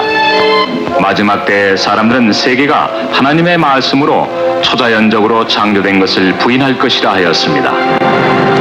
그들은 성경에 기록된 대로 범세계적인 홍수가 있었다는 사실을 부정할 것입니다. 또한 옛 사람들이 홍수의 가능성을 비웃은 것과 같이 현대인들도 그리스도의 재림과 함께 하늘과 땅이 불로 멸망할 것을 비웃을 것입니다. 그러나 하나님께서 분명히 그의 말씀으로 세계를 창조하시고 그의 말씀으로 홍수를 내리신 것과 같이 주님은 불로써 내릴 장차의 심판에 관한 주님의 말씀을 지키실 것입니다. 노아의 가족은 구원을 얻기 위해서 그 방주의 문을 통하여 들어가야 했습니다. 당신과 당신의 가족도 구원받기 위해서는 그 방주의 문에 예표되신 예수님을 통해 들어가야 합니다. 예수께서 말씀하시기를 내가 문이니 누구든지 나로 말미암아 들어가면 구원을 얻는다 말씀하셨습니다. 만일 이 순간 당신이 그리스도 밖에 있음을 아신다면 노아의 날에 기다리신 하나님의 오래 참으심을 기억하십시오. 이제 하나님께서 당신을 기다리고 계십니다. 그러나 기억하십시오. 하나님의 영은 항상 사람과 함께 맞서지 않습니다.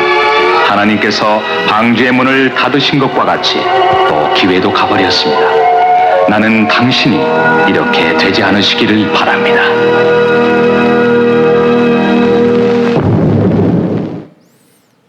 문이 꽝 닫히면 더 이상 아무도 들어갈 수가 없어요. 닫히기 전에 우리가 들어가야 됩니다. 구원을 받아야 된다 그 말이에요. 옛 세상을 용서치 아니하시고 오직 의를 전파하는 노아와 그의 7 식구를 보존하시고 경건치 아니한 자들의 세상에 홍수를 내리셨으며 6절 같이 읽습니다.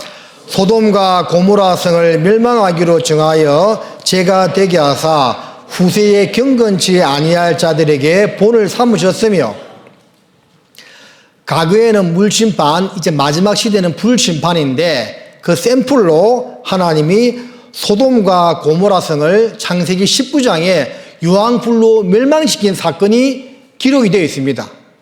그런데 이 소돔과 고모라 사건은 사실인가 한번 따져보면 됩니다.